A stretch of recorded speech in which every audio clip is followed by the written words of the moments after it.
أعوذ بالله من الشيطان الرجيم. بسم الله الرحمن الرحيم. ألف لام ميم صاد. كتاب أنزل إليك فلا يكن في صدرك حرج منه لتنذر به وذكرى للمؤمنين. اتبعوا ما أنزل إليكم من ربكم ولا تتبعوا من دونه أولياء قليلا ما تذكرون. وكم من قرية أهلكناها فجاءها بأسنا بياتا أو هم قائلون. فما كان دعواهم إذ جاءهم بأسنا إلا أن قالوا إنا كنا ظالمين. فلنسألن الذين أرسل إليهم ولنسألن المرسلين. فلنقصن عليهم بعلم وما كنا غائبين. والوزن يومئذ الحق فمن ثقلت موازينه فأولئك هم المفلحون. ومن خفت موازينه فأولئك الذين خسروا أنفسهم بما كانوا بآياتنا يظلمون. ولقد مكناكم في الأرض وجعلنا لكم فيها معايش قليلا ما تشكرون. ولقد خلقناكم ثم صورناكم ثم قلنا للملائكة اسجدوا لآدم فسجدوا إلا إبليس لم يكن من الساجدين. قال ما منعك ألا تسجد إذ أمرتك؟ قال أنا خير منه خلقتني من نار وخلقته من طين. قال فاهبط منها فما يكون لك أن تتكبر فيها فاخرج إنك من الصاغرين. قال أنظرني إلى يوم يبعثون. قال إنك من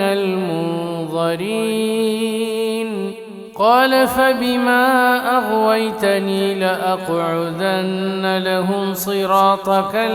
المستقيم ثم لآتينهم من بين أيديهم ومن خلفهم وعن أيمانهم وعن شمائلهم ولا تجد أكثرهم شاكرين. قال اخرج منها مذءوما مدحورا لمن تبعك منهم لأملأن جهنم منكم أجمعين. ويا آدم اسكن أنت وزوجك الجنة فكلا من حيث شئتما ولا تقربا هذه الشجرة فتكونا من الظالمين. فوسوس لهما الشيطان ليبدي لهما ما وري عنهما من سوآتهما وقال ما نهاكما ربكما عن هذه الشجرة إلا أن تكونا ملكين أو تكونا من الخالدين. وقاسمهما إني لكما لمن الناصحين فدلاهما بغرور فلما ذاقا الشجرة بدت لهما سوآتهما وطفقا يخصفان عليهما من ورق الجنة وناداهما ربهما ألم أنهكما عن تلكما الشجرة وأقل لكما إن الشيطان لكما عدو مبين قالا ربنا ظلمنا أنفسنا وإن لم تغفر لنا وترحمنا لنكونن من الخاسرين قال اهبطوا بعضكم لبعض عدو ولكم في الأرض مستقر ومتاع إلى حين قال فيها تحيون وفيها تموتون ومنها تخرجون يا بني آدم قد أنزلنا عليكم لباسا يواري سوآتكم وريشا ولباس التقوى ذلك خير ذلك من آيات الله لعلهم يذكرون يا بني آدم لا يفتننكم الشيطان كما أخرج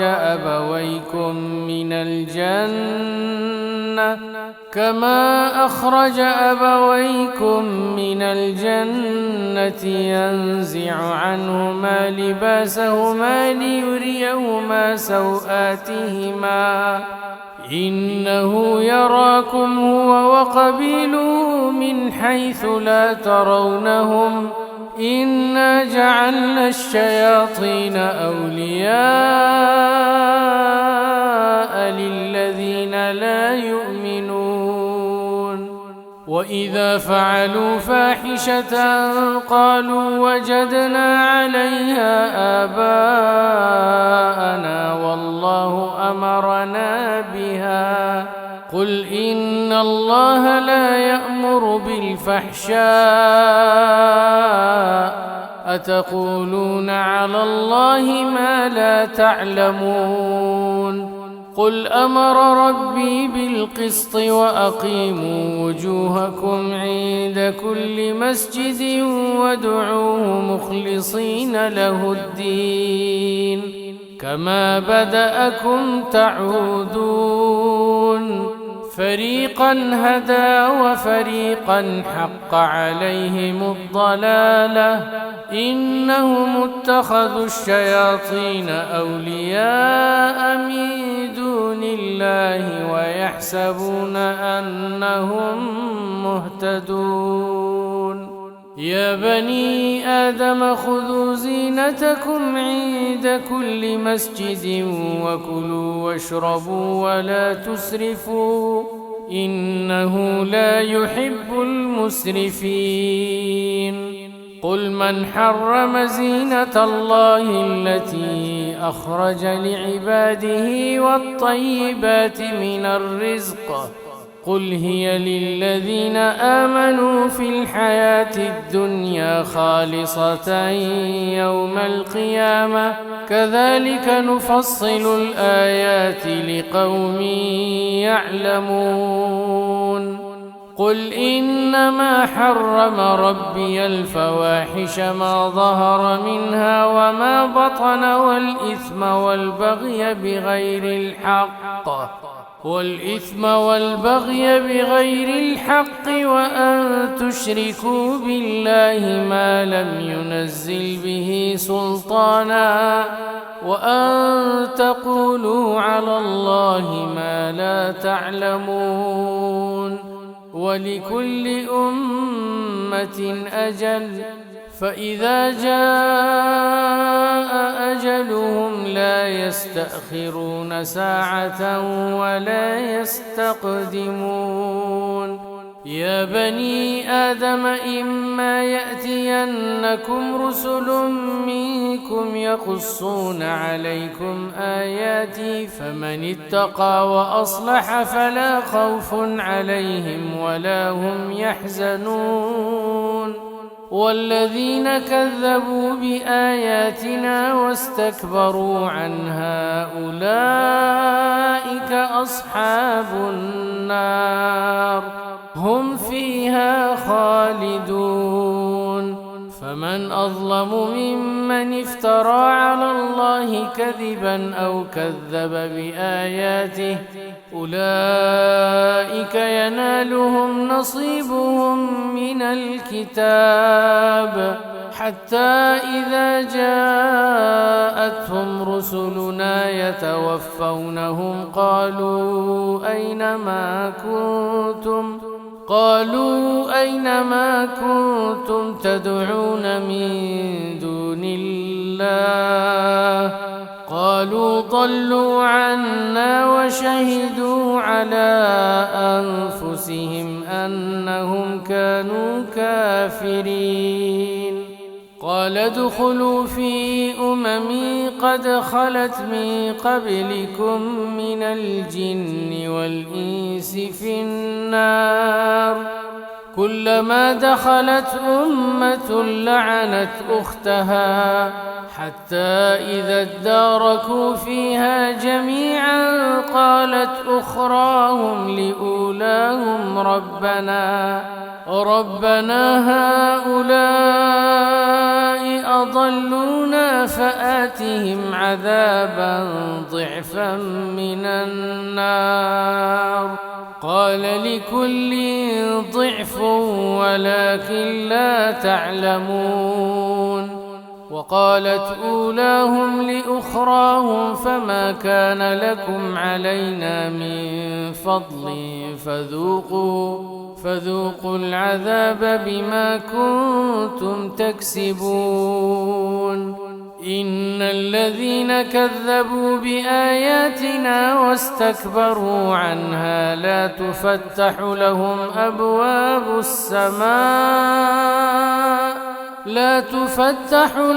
أبواب السماء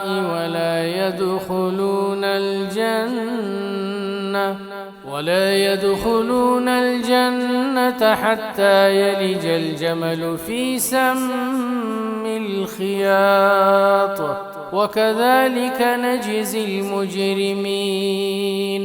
لهم من جهنم مهاد ومن فوقهم غواش وكذلك نجزي الظالمين. والذين آمنوا وعملوا الصالحات لا نكلف نفسا إلا وسعها أولئك أصحاب الجنة هم فيها خالدون. ونزعنا ما في صدورهم من غل تجري من تحتهم الأنهار وقالوا الحمد لله الذي هدانا لهذا وما كنا لنهتدي لولا أن هدانا الله لقد جاءت رسل ربنا بالحق ونودوا أن تلكم الجنة أورثتموها بما كنتم تعملون. ونادى أصحاب الجنة أصحاب النار أن قد وجدنا ما وعدنا ربنا حقا فهل وجدتم ما وعد ربكم حقا قالوا نعم فأذن مؤذن بينهم اللعنة الله على الظالمين. الذين يصدون عن سبيل الله ويبغونها عوجا وهم بالآخرة كافرون وبينهما حجاب. وعلى الأعراف رجال يعرفون كلا بسيماهم ونادوا أصحاب الجنة أن سلام عليكم لم يدخلوها وهم يطمعون. وإذا صرفت أبصارهم تلقاء أصحاب النار قالوا ربنا لا تجعلنا مع القوم الظالمين. ونادى أصحاب الأعراف رجالا يعرفونهم بسيماهم قالوا ما أغنى عنكم جمعكم وما كنتم تستكبرون هؤلاء الذين أقسمتم لا ينالهم الله برحمة ادخلوا الجنة لا خوف عليكم ولا أنتم تحزنون. ونادى أصحاب النار أصحاب الجنة أن أفيضوا علينا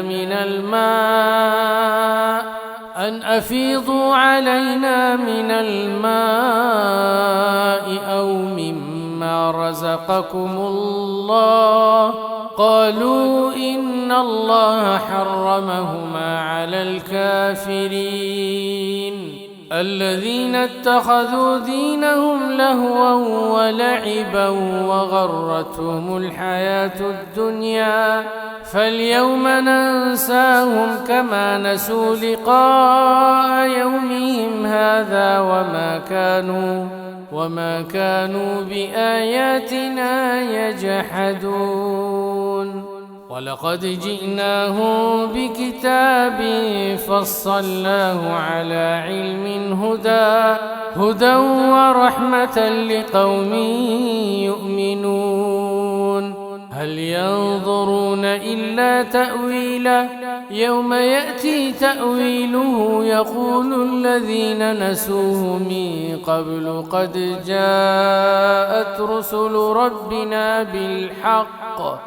فهل لنا من شفعاء فيشفعوا لنا أو نرد فنعمل غير الذي كنا نعمل قد خسروا أنفسهم وضل عنهم ما كانوا يفترون. إن ربكم الله الذي خلق السماوات والأرض في 6 أيام ثم استوى على العرش يغشي الليل النهار يطلبه حثيثا والشمس والقمر والنجوم مسخرات بأمره ألا له الخلق والأمر تبارك الله رب العالمين. ادعوا ربكم تضرعا وخفية إنه لا يحب المعتدين. ولا تفسدوا في الأرض بعد إصلاحها وادعوه خوفا وطمعا إن رحمة الله قريب من المحسنين. وهو الذي يرسل الرياح بشرا بين يدي رحمته حتى إذا أقلت سحابا ثقالا سقناه لبلد ميت فأنزلنا به الماء فأخرجنا به من كل الثمرات كذلك نخرج الموتى لعلكم تذكرون. والبلد الطيب يخرج نباته بإذن ربه والذي خبث لا يخرج إلا نكدا كذلك نصرف الآيات لقوم يشكرون. لقد أرسلنا نوحا إلى قومه فقال يا قوم اعبدوا الله ما لكم من إله غيره إني أخاف عليكم عذاب يوم عظيم. قال الملأ من قومه إنا لنراك في ضلال مبين. قال يا قوم ليس بي ضلالة ولكني رسول من رب العالمين أبلغكم رسالات ربي وأنصح لكم وأعلم من الله ما لا تعلمون أوعجبتم أن جاءكم ذكر من ربكم على رجل منكم لينذركم ولتتقوا ولعلكم ترحمون فكذبوه فأنجيناه والذين معه في الفلك وأغرقنا الذين كذبوا بآياتنا إنهم كانوا قوما عمين وإلى عاد أخاهم هودا قال يا قوم اعبدوا الله ما لكم من إله غيره أفلا تتقون قال الملأ الذين كفروا من قومه إنا لنراك في سفاهة وإنا لنظنك من الكاذبين قال يا قوم ليس بي سفاهة ولكني رسول من رب العالمين أبلغكم رسالات ربي وأنا لكم ناصح أمين أوعجبتم أن جاءكم ذكر من ربكم على رجل منكم لينذركم واذكروا إذ جعلكم خلفاء من بعد قوم نوح وزادكم في الخلق بسطة فاذكروا آلاء الله لعلكم تفلحون قالوا أجئتنا لنعبد الله وحده ونذر ما كان يعبد آباؤنا فأتنا بما تعدنا إن كنت من الصادقين قال قد وقع عليكم من ربكم رجس وغضب أتجادلونني في أسماء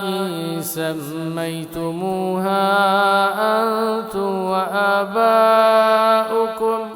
ما نزل الله بها من سلطان فانتظروا إني معكم من المنتظرين فأنجيناه والذين معه برحمة منا وقطعنا دابر الذين كذبوا بآياتنا وما كانوا مؤمنين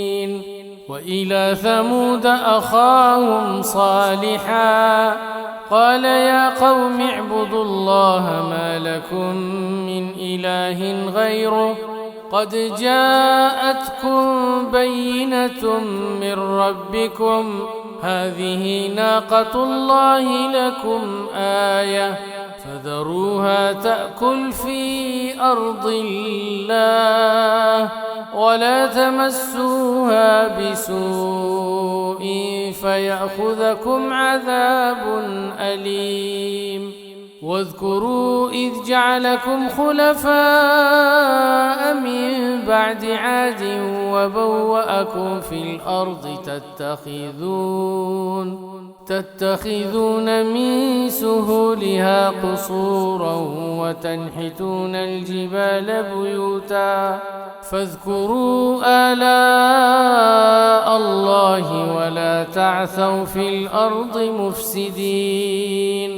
قال الملأ الذين استكبروا من قومه للذين استضعفوا لمن آمن منهم أتعلمون أن صالحا مرسل من ربه قالوا إنا بما أرسل به مؤمنون قال الذين استكبروا إنا بالذي آمنتم به كافرون فعقروا الناقة وعتوا عن أمر ربهم وقالوا يا صالح ائتنا بما تعدنا إن كنت من المرسلين فأخذتهم الرجفة فأصبحوا في دارهم جاثمين فتولى عنهم وقال يا قوم لقد أبلغتكم رسالة ربي ونصحت لكم ولكن لا تحبون الناصحين ولوطا إذ قال لقومه أتأتون الفاحشة ما سبقكم بها من أحد من العالمين إنكم لتأتون الرجال شهوة من دون النساء بل أنتم قوم مسرفون وما كان جواب قومه إلا أن قالوا أخرجوهم من قريتكم إنهم أناس يتطهرون فأنجيناه وأهله إلا امرأته كانت من الغابرين وأمطرنا عليهم مطرا فانظر كيف كان عاقبة المجرمين وإلى مدين أخاهم شعيبا قال يا قوم اعبدوا الله ما لكم من إله غيره قد جاءتكم بينة من ربكم فأوفوا الكيل والميزان ولا تبخسوا الناس أشياءهم ولا تفسدوا في الأرض بعد إصلاحها ذلكم خير لكم إن كنتم مؤمنين ولا تقعدوا بكل صراط توعدون وتصدون عن سبيل الله من آمن به وتبغونها عوجا واذكروا إذ كنتم قليلا فكثركم وانظروا كيف كان عاقبة المفسدين وإن كان طائفة منكم آمنوا بالذي أرسلت به وطائفة لم يؤمنوا فاصبروا حتى يحكم الله بيننا وهو خير الحاكمين قال الملأ الذين استكبروا من قومه لنخرجنك يا شعيب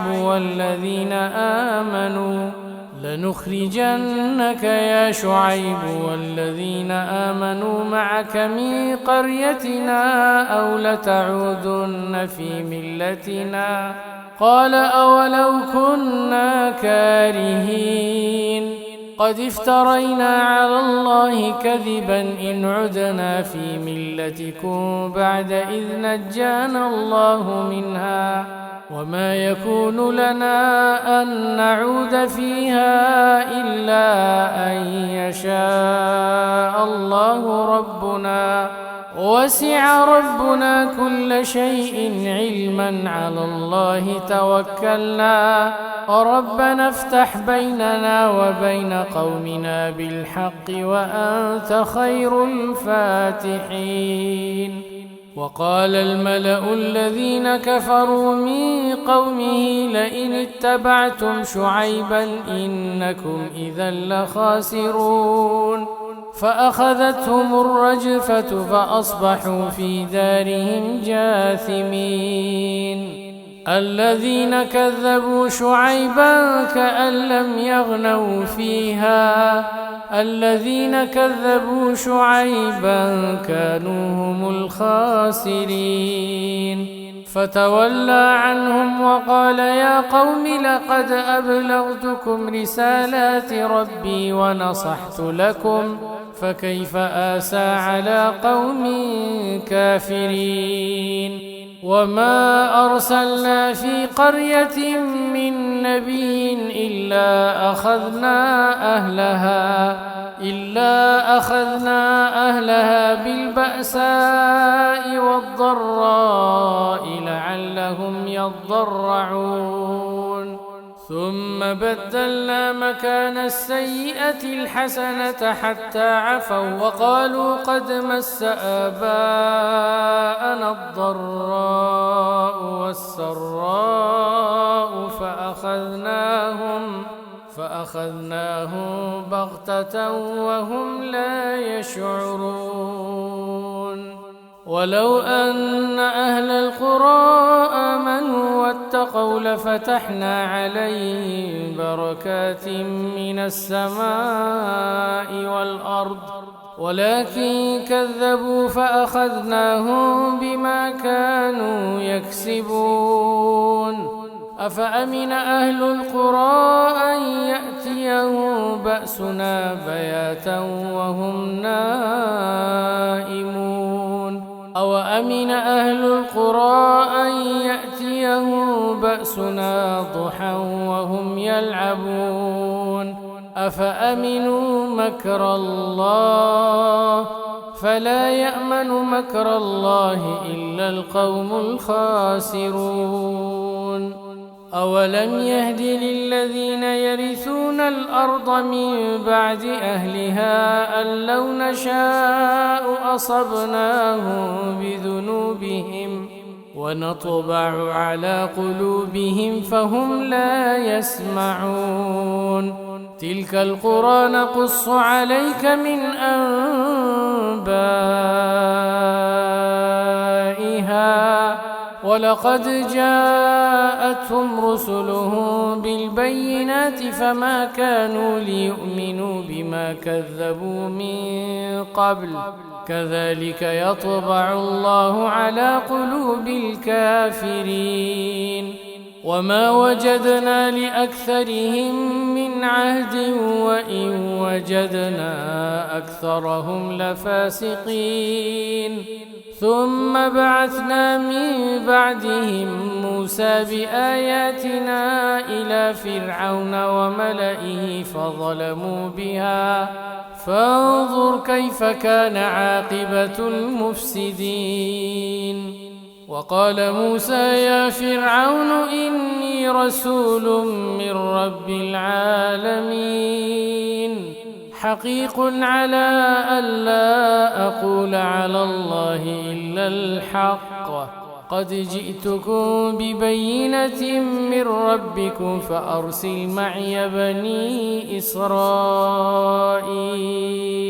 قال إن كنت جئت بآية فأت بها إن كنت من الصادقين فألقى عصاه فإذا هي ثعبان مبين ونزع يده فإذا هي بيضاء للناظرين قال الملأ من قوم فرعون إن هذا لساحر عليم يريد أن يخرجكم من أرضكم فماذا تأمرون قالوا أرجه وأخاه وأرسل في المدائن حاشرين يأتوك بكل ساحر عليم وجاء السحرة فرعون قالوا إن لنا لأجرا إن كنا نحن الغالبين قال نعم وإنكم لمن المقربين قالوا يا موسى إما أن تلقي وإما أن نكون نحن الملقين قال ألقوا فلما ألقوا سحروا أعين الناس واسترهبوهم وجاءوا بسحر عظيم وأوحينا إلى موسى أن ألق عصاك فإذا هي تلقف ما يأفكون فوقع الحق وبطل ما كانوا يعملون فغلبوا هنالك وانقلبوا صاغرين وألقي السحرة ساجدين قالوا آمنا برب العالمين رب موسى وهارون. قال فرعون آمنتم به قبل أن آذن لكم إن هذا لمكر مكرتموه في المدينة لتخرجوا منها أهلها فسوف تعلمون. لأقطعن أيديكم وأرجلكم من خلاف ثم لأصلبنكم أجمعين. قالوا إنا إلى ربنا منقلبون. وما تنقم منا إلا أن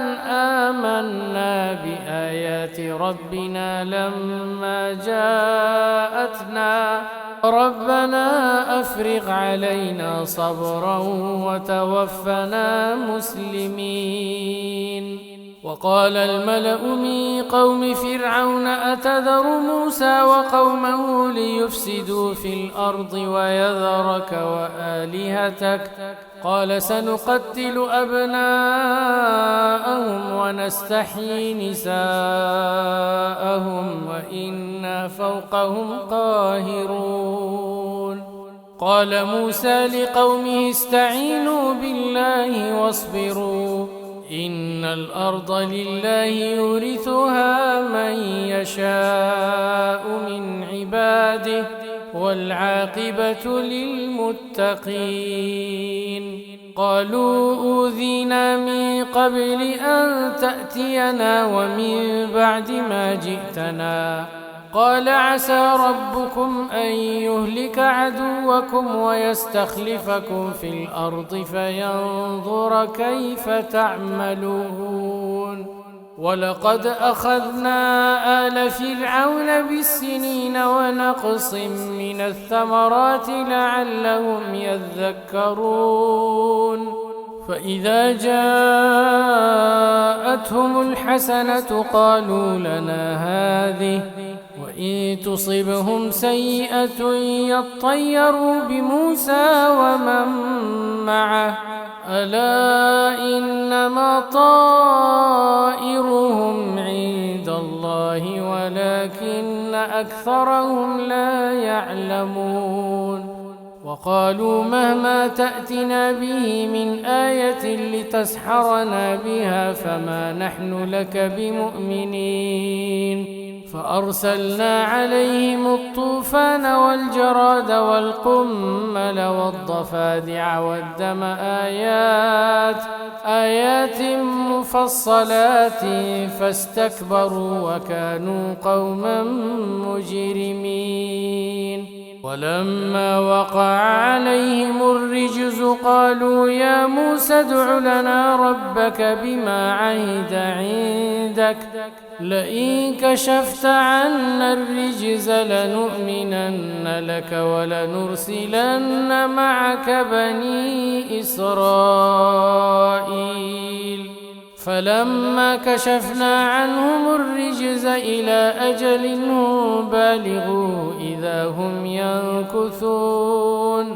فانتقمنا منهم فأغرقناهم في اليم بأنهم كذبوا بآياتنا وكانوا عنها غافلين. وأورثنا القوم الذين كانوا يستضعفون مشارق الأرض ومغاربها التي باركنا فيها وتمت كلمة ربك الحسنى على بني إسرائيل بما صبروا ودمرنا ما كان يصنع فرعون وقومه وما كانوا يعرشون.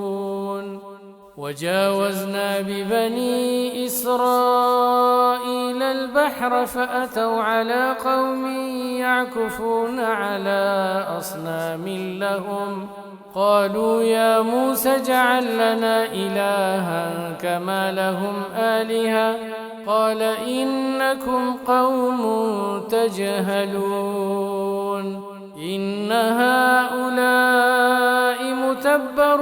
ما هم فيه وباطل ما كانوا يعملون قال أغير الله أبغيكم إلها وهو فضلكم على العالمين وإذ أنجيناكم من آل فرعون يسومونكم سوء العذاب يقتلون أبناءكم ويستحيون نساءكم وفي ذلكم بلاء من ربكم عظيم وواعدنا موسى 30 ليلة وأتممناها ب10 فتم ميقات ربه 40 ليلة وقال موسى لأخيه هارون اخلفني في قومي وأصلح ولا تتبع سبيل المفسدين ولما جاء موسى لميقاتنا وكلمه ربه قال رب أرني أنظر إليك قال لن تراني ولكن انظر إلى الجبل فإن استقر مكانه فسوف تراني فلما تجلى ربه للجبل جعله دكا وخر موسى صعقا فلما أفاق قال سبحانك تبت إليك وأنا أول المؤمنين قال يا موسى إني اصطفيتك على الناس برسالاتي وبكلامي فخذ ما آتيتك وكن من الشاكرين وكتبنا له في الألواح من كل شيء موعظة وتفصيلا لكل شيء فخذها بقوة وأمر قومك يأخذوا بأحسنها سأريكم دار الفاسقين سأصرف عن آياتي الذين يتكبرون في الأرض بغير الحق وإن يروا كل آية لا يؤمنوا بها وإن يروا سبيل الرشد لا يتخذوه سبيلا وإن يروا سبيل الغي يتخذوه سبيلا ذلك بأنهم كذبوا بآياتنا وكانوا عنها غافلين والذين كذبوا بآياتنا ولقاء الآخرة حبطت أعمالهم هل يجزون إلا ما كانوا يعملون واتخذ قوم موسى من بعده من حليهم عجلا جسدا له خوار ألم يروا أنه لا يكلمهم ولا يهديهم سبيلا اتخذوا وكانوا ظالمين ولما سقط في أيديهم ورأوا أنهم قد ضلوا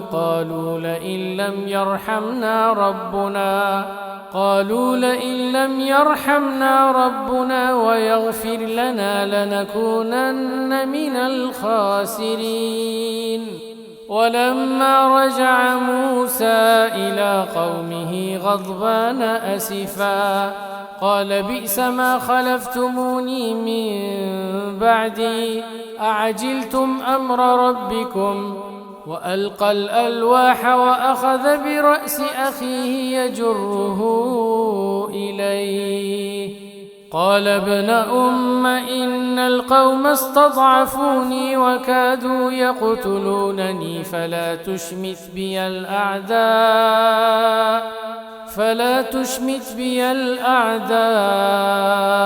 ولا تجعلني مع القوم الظالمين قال رب اغفر لي ولأخي وأدخلنا في رحمتك وأنت أرحم الراحمين إن الذين اتخذوا العجل سينالهم غضب من ربهم وذلة في الحياة الدنيا وكذلك نجزي المفترين والذين عملوا السيئات ثم تابوا من بعدها وآمنوا إن ربك من بعدها لغفور رحيم ولما سكت عن موسى الغضب أخذ الألواح وفي نسختها هدى ورحمة للذين هم لربهم يرهبون واختار موسى قومه 70 رجلا لميقاتنا فلما أخذتهم الرجفة قال رب لو شئت أهلكتهم من قبل وإياي أتهلكنا بما فعل السفهاء منا إن هي إلا فتنتك تضل بها من تشاء وتهدي من تشاء أنت ولينا فاغفر لنا وارحمنا وأنت خير الغافرين واكتب لنا في هذه الدنيا حسنة وفي الآخرة إنا هدنا إليك قال عذابي أصيب به من أشاء ورحمتي وسعت كل شيء فسأكتبها للذين يتقون ويؤتون الزكاة والذين هم بآياتنا يؤمنون الذين يتبعون الرسول النبي الأمي الذي يجدونه مكتوبا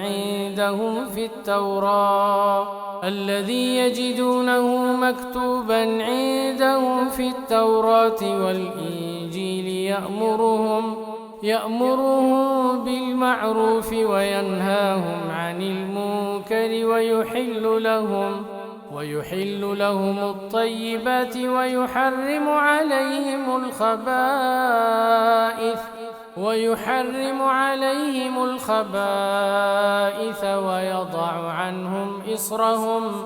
ويضع عنهم إصرهم والأغلال التي كانت عليهم فالذين آمنوا به وعزروه ونصروه واتبعوا النور الذي أنزل معه أولئك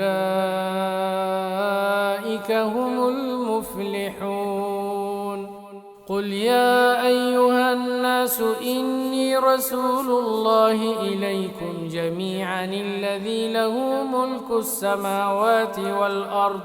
لا إله إلا هو يحيي ويميت فآمنوا بالله ورسوله النبي الأمي الذي يؤمن بالله وكلماته واتبعوه لعلكم تهتدون ومن قوم موسى أمة يهدون بالحق وبه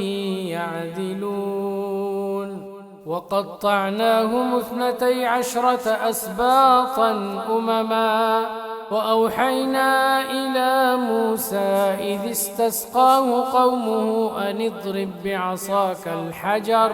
فانبجست منه 12 عينا قد علم كل أناس مشربهم وظللنا عليهم الغمام وأنزلنا عليهم المن والسلوى كلوا من طيبات ما رزقناكم وما ظلمونا ولكن كانوا أنفسهم يظلمون وإذ قيل لهم اسكنوا هذه القرية وكلوا منها حيث شئتم وقولوا حطة وادخلوا الباب سجدا نغفر لكم خطيئاتكم سنزيد المحسنين فبدل الذين ظلموا منهم قولا غير الذي قيل لهم فأرسلنا عليهم رجزا من السماء بما كانوا يظلمون واسألهم عن القرية التي كانت حاضرة البحر إذ يعدون في السبت إذ تأتيهم حيتانهم يوم سبتهم شرعا ويوم لا يسبتون لا تأتيهم كذلك نبلوهم بما كانوا يفسقون وإذ قالت أمة منهم لم تعظون قوما الله مهلكهم أو معذبهم عذابا شديدا قالوا معذرة إلى ربكم ولعلهم يتقون فلما نسوا ما ذكروا به أنجينا الذين ينهون عن السوء وأخذنا الذين ظلموا بعذاب بئيس بما كانوا يفسقون فلما عتوا عما نهوا عنه قلنا لهم كونوا قردة خاسئين وإذ تأذن ربك ليبعثن عليهم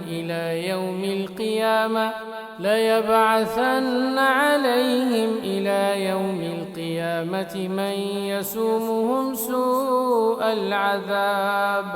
إن ربك لسريع العقاب وإنه لغفور رحيم وقطعناهم في الأرض أمما منهم الصالحون ومنهم دون ذلك وبلوناهم بالحسنات والسيئات لعلهم يرجعون فخلف من بعدهم خلف ورثوا الكتاب يأخذون عرض هذا الأدنى ويقولون سيغفر لنا وإن يأتهم عرض مثله يأخذوه ألم يؤخذ عليهم ميثاق الكتاب ألا يقولوا على الله إلا الحق ودرسوا ما فيه والدار الآخرة خير للذين يتقون أفلا تعقلون والذين يمسكون بالكتاب وأقاموا الصلاة إنا لا نضيع أجر المصلحين وإذ نتقنا الجبل فوقهم كأنه ظلة وظنوا أنه واقع بهم خذوا ما آتيناكم بقوة واذكروا ما فيه لعلكم تتقون وإذ أخذ ربك من بني آدم من ظهورهم ذريتهم وأشهدهم على أنفسهم ألست بربكم قالوا بلى شهدنا أن تقولوا يوم القيامة إن كنا عن هذا غافلين أو تقولوا إنما أشرك آباؤنا من قبل وكنا ذرية من بعدهم أفتهلكنا بما فعل المبطلون وكذلك نفصل الآيات ولعلهم يرجعون واتل عليهم نبأ الذي آتيناه آياتنا فانسلخ منها فأتبعه الشيطان فكان من الغاوين ولو شئنا لرفعناه بها ولكنه أخلد إلى الأرض واتبع هواه فمثله كمثل الكلب إن تحمل عليه يلهث أو تتركه يلهث ذلك مثل القوم الذين كذبوا بآياتنا فاقصص القصص لعلهم يتفكرون ساء مثلا القوم الذين كذبوا بآياتنا وأنفسهم كانوا يظلمون من يهد الله فهو المهتدي ومن يضلل فأولئك هم الخاسرون ولقد ذرأنا لجهنم كثيرا من الجن والإنس لهم قلوب لا يفقهون بها ولهم أعين لا يبصرون بها ولهم آذان لا يسمعون بها أولئك كالأنعام بل هم أضل أولئك هم الغافلون ولله الأسماء الحسنى فادعوه بها وذروا الذين يلحدون في أسمائه سيجزون ما كانوا يعملون وممن خلقنا أمة يهدون بالحق وبه يعدلون والذين كذبوا بآياتنا سنستدرجهم من حيث لا يعلمون وأملي لهم إن كيدي متين أولم يتفكروا ما بصاحبهم من جنة إن هو إلا نذير مبين أولم ينظروا في ملكوت السماوات والأرض وما خلق الله من شيء وأن عسى أن يكون قد اقترب أجلهم فبأي حديث بعده يؤمنون من يضلل الله فلا هادي له ويذرهم في طغيانهم يعمهون يسألونك عن الساعة أيان مرساها قل إنما علمها عند ربي لا يجليها لوقتها إلا هو ثقلت في السماوات والأرض لا تأتيكم إلا بغتة يسألونك كأنك حفي عنها قل إنما علمها عند الله ولكن أكثر الناس لا يعلمون قل لا أملك لنفسي نفعا ولا ضرا إلا ما شاء الله ولو كنت أعلم الغيب لاستكثرت من الخير وما مسني السوء إن أنا إلا نذير وبشير لقوم يؤمنون هو الذي خلقكم من نفس واحدة وجعل منها زوجها ليسكن إليها فلما تغشاها حملت حملا خفيفا فمرت به فلما أثقلت دعوا الله ربهما لئن آتيتنا صالحا لنكونن من الشاكرين فلما آتاهما صالحا جعل له شركاء فيما آتاهما فتعالى الله عما يشركون أيشركون ما لا يخلق شيئا وهم يخلقون ولا يستطيعون لهم نصرا ولا أنفسهم ينصرون وإن تدعوهم إلى الهدى لا يتبعوكم سواء عليكم أدعوتموهم أم أنتم صامتون إن الذين تدعون من دون الله عباد أمثالكم فادعوهم فليستجيبوا لكم إن كنتم صادقين ألهم أرجل يمشون بها أم لهم أيدي يبطشون بها أم لهم أعين يبصرون بها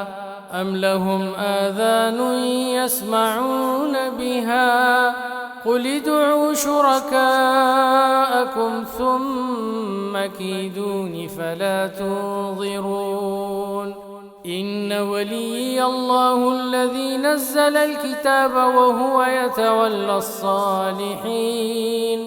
والذين تدعون من دونه لا يستطيعون نصركم ولا أنفسهم ينصرون وإن تدعوهم إلى الهدى لا يسمعوا وتراهم ينظرون إليك وهم لا يبصرون خذ العفو وأمر بالعرف وأعرض عن الجاهلين وإما ينزغنك من الشيطان نزغ فاستعذ بالله إنه سميع عليم إن الذين اتقوا إذا مسهم طائف